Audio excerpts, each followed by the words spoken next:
In a moment, you'll hear James Stewart as the six-shooter, just one of the many fine programs brought to you each week on NBC. Tomorrow night, there's top comedy entertainment with The Bob Hope Show, The Phil Harris-Alice Faye Show, and Can You Top This with Senator Ford. Bob Hope delivers rapid-fire comedy routines, while Phil Harris and Alice Faye bring both mirth and music. It's a great Friday night lineup of comedy programs, all of them heard only on NBC. James Stewart as the six-shooter.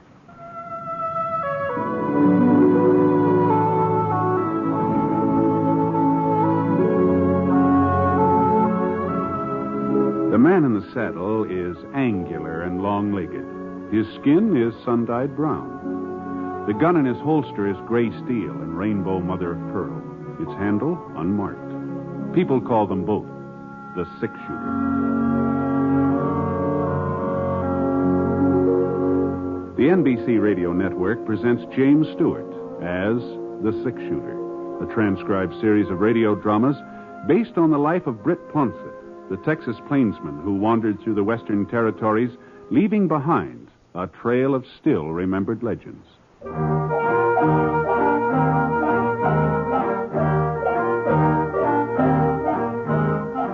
It was Friday morning when I got to Smoke Falls on my first trip to town in about 3 months.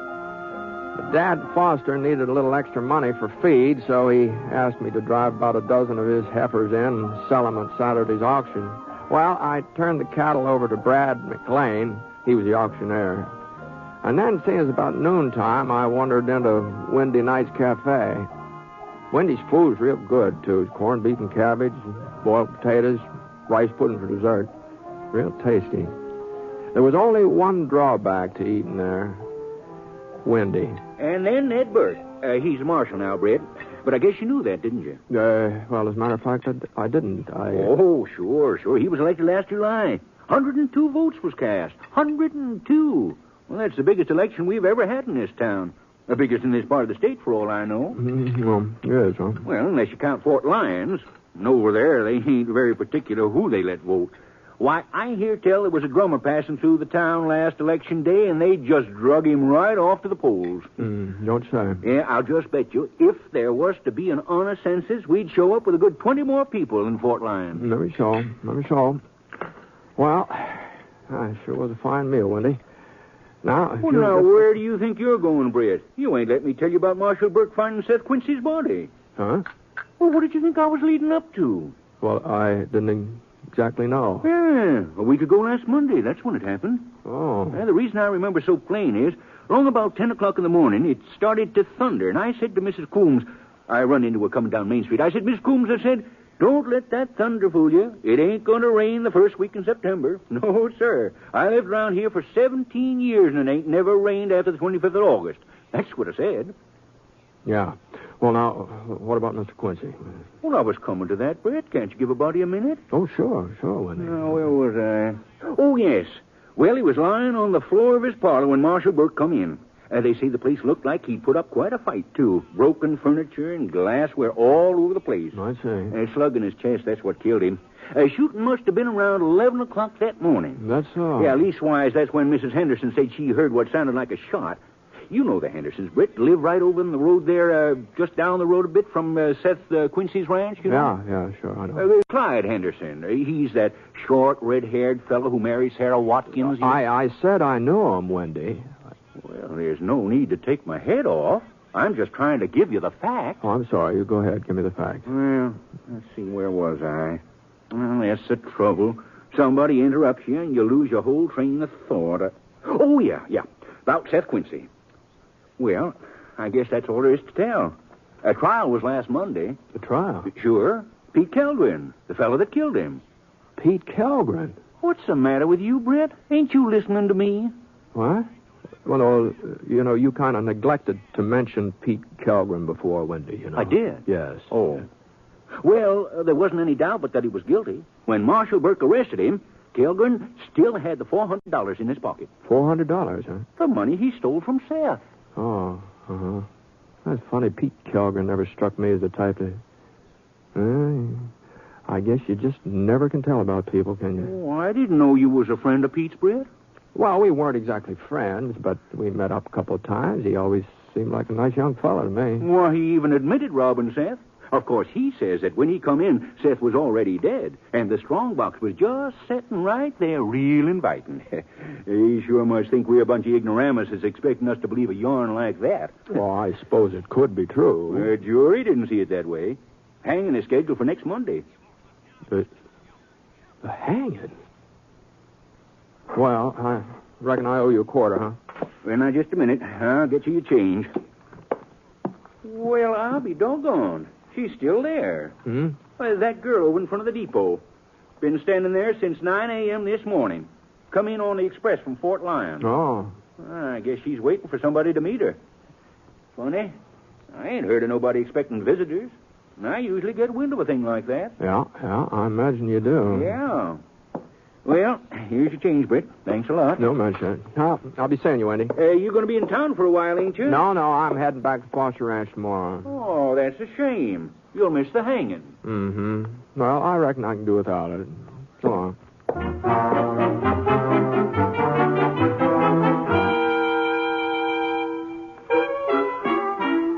I couldn't help noticing the girl waiting on the station platform. She's young, not more than 20 or so. Pretty, too. With straw-colored hair that was sort of fixed up in braids across the top of her head. Real pretty. And it sure looked like she intended to stay around Smoke Falls for a spell. Leastwise, she had plenty of luggage with her. 2 great big canvas suitcases and a wicker basket packed to overflowing. I started to cross over toward her, and she gave a little turn. She was frowning, kind of anxious-like. She seemed to be studying me as if she was trying to make up her mind about something. Excuse me for bothering you, miss, but is there anything I can do for you? You come to meet me, mister? Oh, no. Oh, yeah, I see now. You could not be him. How's that? He's shorter feller. He sent me picture. He's different-looking man. Then you're waiting for somebody. Oh, sure. Well, maybe if you told me who it is, maybe I'd be able to find him for you. It is man I come to marry. Oh, I see. He write letter over 2 years now. He have family in same part of Sweden where I live. Be Swedish, mister. Yes, I sort of figured you might be. Then he send me money. I come to America. I think he must be a rich feller, send me so much money. $200. Yes, well, that's a good sum of money, all right. He tell me stay with my sister in Wisconsin till he makes some more. I stay there 6 months over, but I get tired of waiting. I still have $50 left, so I take train west. Uh-huh. Well, maybe he didn't know you were getting in today. Maybe that's why he's not here yet. Well, I write him letter from Wisconsin. My sister helped me. I'm not so good at English language. No, you're doing all right. Doing fine. He must be busy working, and that is why he's late. But he will come. I do not worry. Well, whatever you say. Go on. Mister? Yeah? You're a friend of his? Well, I don't know. You didn't tell me his name. Oh, I am a very foolish person. I not use my brains. It is a Peter. Peter? Yeah, Peter Kelbrin. You have heard of him? Why, yeah. Yes, I've heard of him. You do not see him anywhere today? No. No, I haven't seen him. Thank you, just the same. Yeah, mister? I didn't tell you my name either. It's Ponsett. Britt Ponsett. I am very pleased to meet you, Mr. Ponsett. I am Anna Nordquist. Oh, how do you do, Anna? Why you look at me like that, mister? Well... Something is the matter? Yeah, I'm afraid there is. Peter, he is not sick. No, it isn't that. Well? You said you'd come to America to marry Pete? Yeah, sure. But you don't know him very well, do you? Over 2 years, we write letters. Oh, yes, but I mean, with you letters... think I cannot love a man I never meet? No, not necessarily. I know Peter just the same as if we meet 100 times. We tell each other everything in letters. Maybe so, but Yeah, I see what it is you think. Oh? You tell yourself I only marry Peter because he sent me so much money, because he is such a rich fellow. No, of course not. Well, I tell you the truth, mister. I marry him because I love him. I never see him. But I love him. There's no other reason. Uh-huh. Yeah, well, of course, Anna. So why don't you come over to the cafe and have a cup of coffee? Oh, it's very kind of you, but I must be here when Peter comes. Well, I'm afraid Pete isn't coming. I do not understand. No, I'm awful sorry to tell you about this, but, well, he's in jail. In jail? Yeah. You mean police arrest him? Well, it was the marshal, and that's about the same thing. What did Peter do? Oh, sure, and no. He's scared to meet me, so he has too much to drink, yeah? No, Anna, it's a lot more serious than that.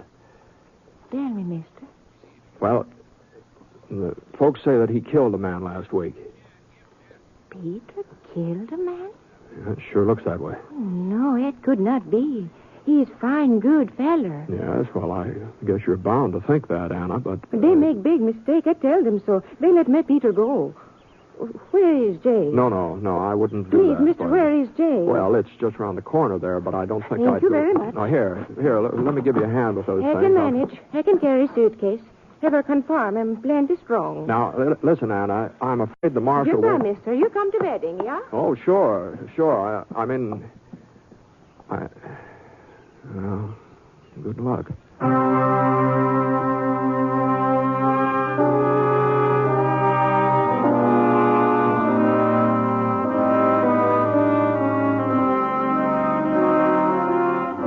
Well, I didn't see where it was up to me to give Anna all the details about the hanging Monday and everything. She'd find out soon enough.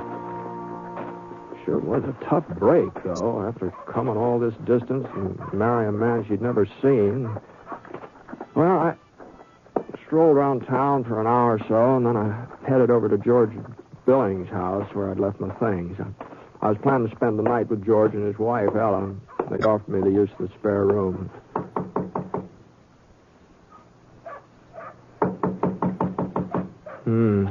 Nobody home.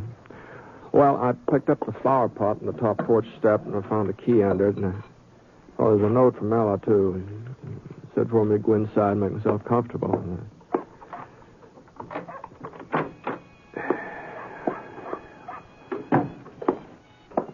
There was a copy of the Smoke Falls Weekly Gazette on the hall table.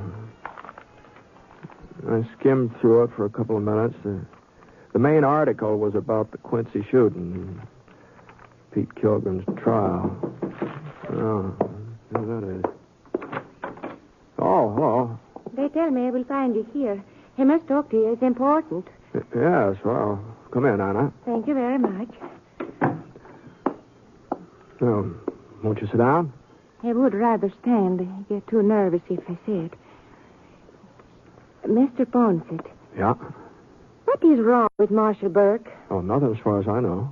He says Peter must be hanged. Yeah, I know. Well, that is not possible. They would not hang a man who is not guilty. Well, Anna, maybe Pete is guilty. No, he is not. The marshal let me talk to Peter. I asked him if he does this awful thing. He tells me no. Well, now, Anna... It is no lie. I can tell a man who lies. It is the truth what Peter says. Well... He is fine feller. Better even than I hope. My sister warned me I should not expect too much. I will be disappointed. But Peter, he is good and kind and handsome. Oh, he's a nice-looking boy, all right. No doubt about that. And he did not kill any man.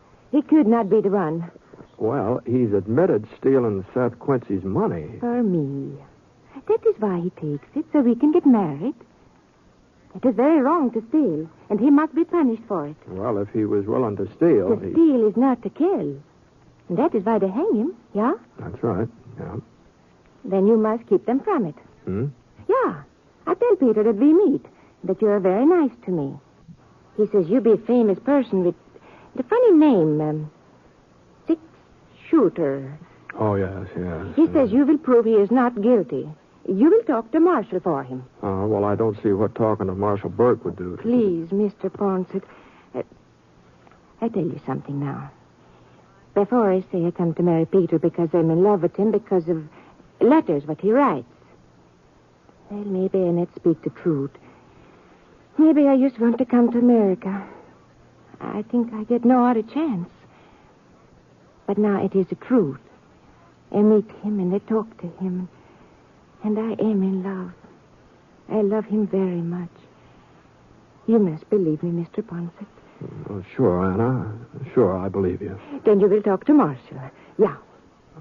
Well, all right. All right, I'll talk to him.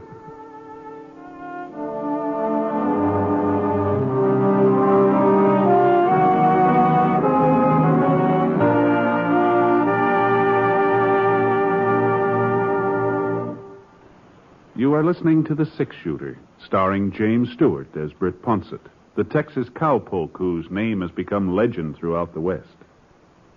Now, Act 2 of the story Anna Nordquist.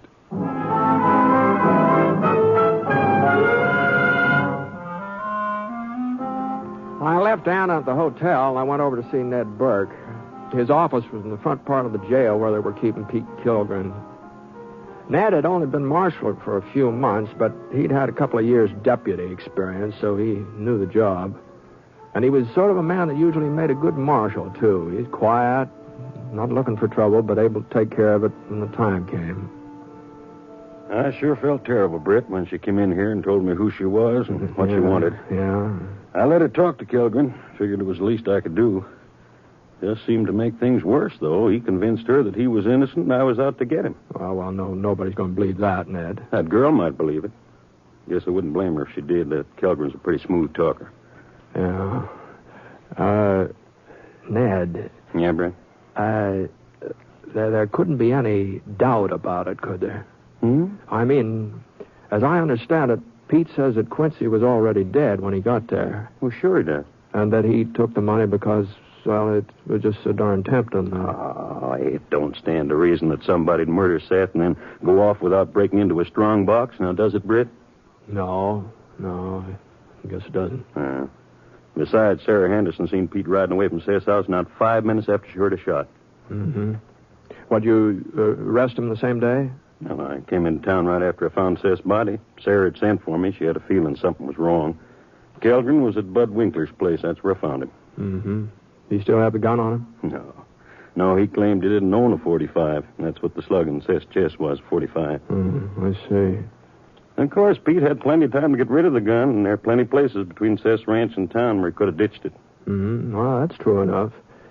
Did anybody ever remember seeing Pete with a .45? Not that I know of. Now, wait a minute, Britt. You ain't taking Pete's side in this thing, are you? Well, I'm not taking anybody's side, Ned. I'm just curious, that's all. This was a cold-blooded killing. You going out to Seth's place, you'll see. He was an old man, but he sure put up a darn good fight for his life. And from the looks of things, he went on fighting after he was shot. You know, I just might take you up on that invitation, Ned. Yeah, about going out to Seth's place. I'll see you later.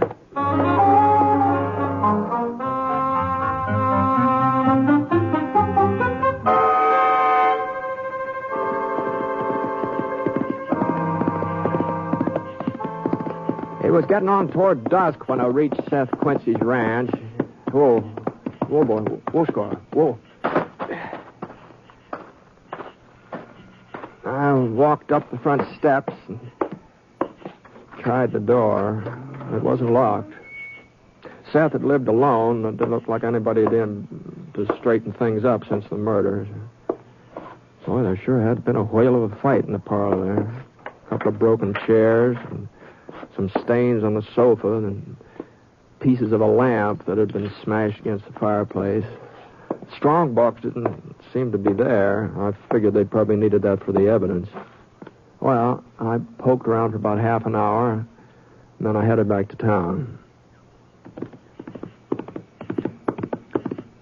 The moon was starting to come up as we hit a bend in the trail, and the doggonest thing happened.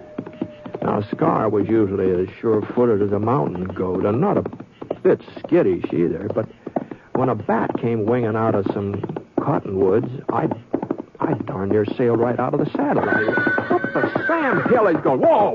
Oh, Scar! Come on now. Come on. What? And that's when I saw it. It was buried under a pile of leaves in a little gully. The first thing that caught my eye was the moonlight glinting off a piece of metal. Easy, Squawk, easy. Of course, it could have been almost anything, a broken spur or part of a farm tool, anything. But even before I pulled it out from underneath the leaves and the dirt, I knew it was a gun.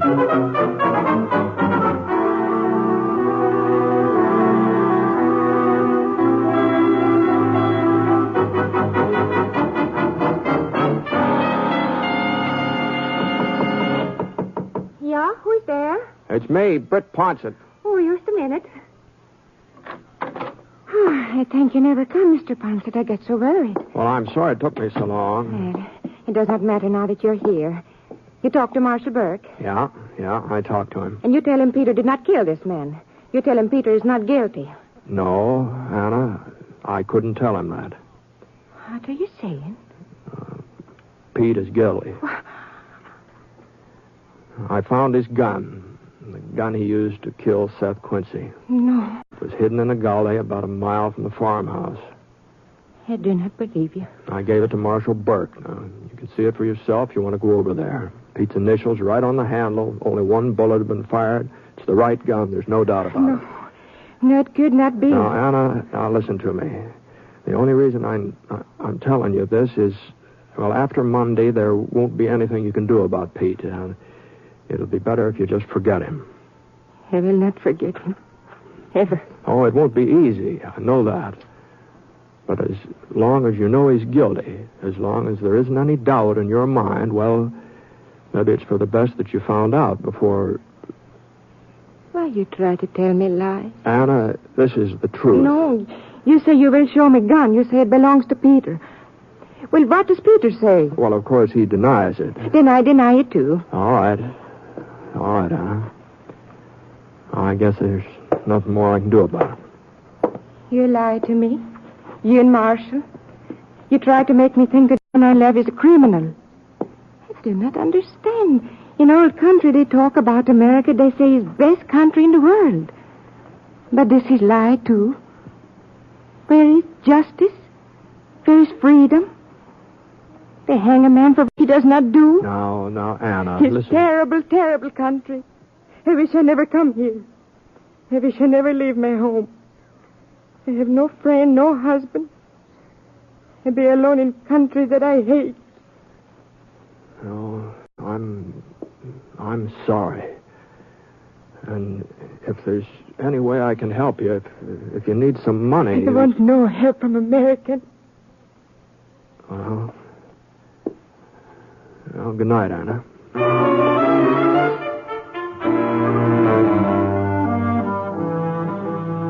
The light was still on in the marshal's office, so I stopped off and I asked Ned if I could go and have a little talk with Pete. He didn't seem to think it'd do much good, and to tell you the truth, I didn't think so either, but, well, I couldn't see it'd do any harm to try, so...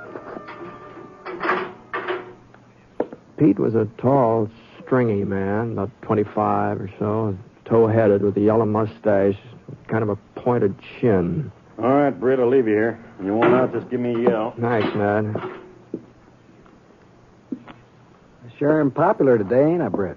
Yeah, I guess you might call it that, Pete. Well? Well, I thought maybe by now you'd feel like coming out with the truth. I told you the truth before. I've never seen that gun my whole life. I ain't the only man with those initials, am I? Besides, what's the difference if I'm going to be hung anyway? Well, the difference is Anna. Anna? She believes you, Pete. She believes you're innocent.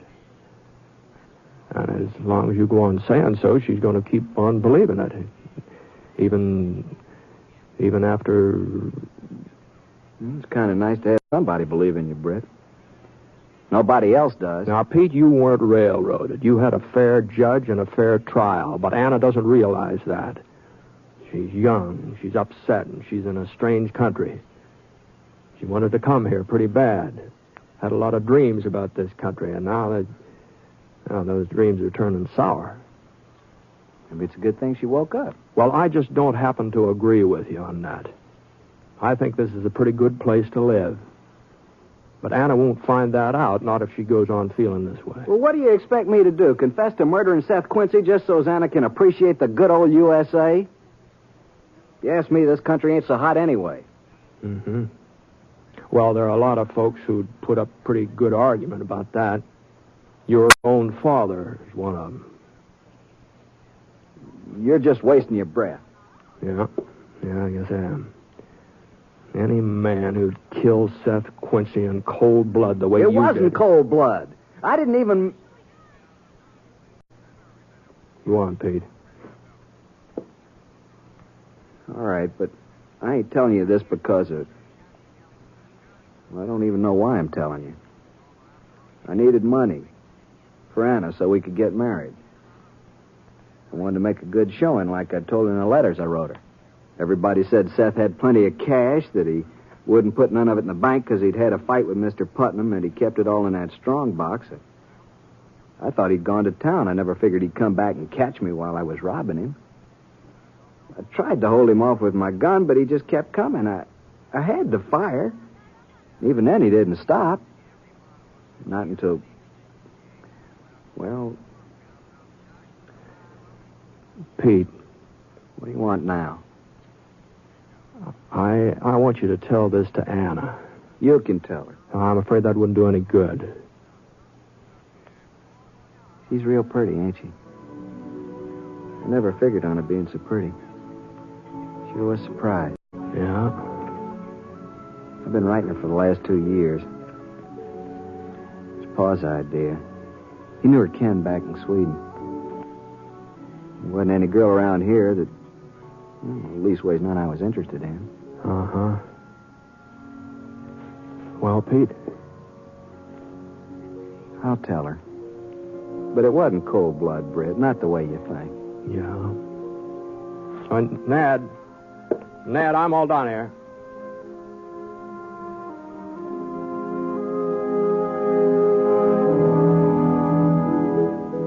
Well, Pete finally explained things to Anna, and I guess she saw what had happened in kind of a different light, maybe. Anyway, she stayed on in Smoke Falls, and last time I was through there, she was working over in Windy Nights Cafe. She'd changed some, too. The way she wore her hair, the way she dressed. But she was still just pretty as a picture, huh, Georgie? And you know something? Windy had changed. He wasn't talking so much. Folks said that was Ann's doing, that she'd asked him to simmer down a bit. Well, sir, if she was able to get Windy to stop talking even for a couple of minutes, if she had that much influence on him, well, you never know, do you?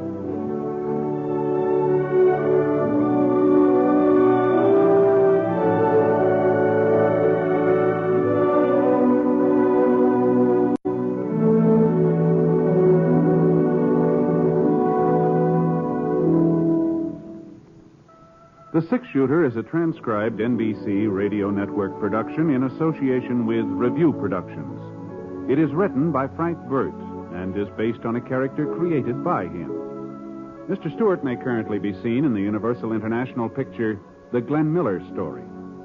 Others in the cast were Lillian Buyeff, Bill Johnstone, Lou Merrill, and Harry Killer Bartell.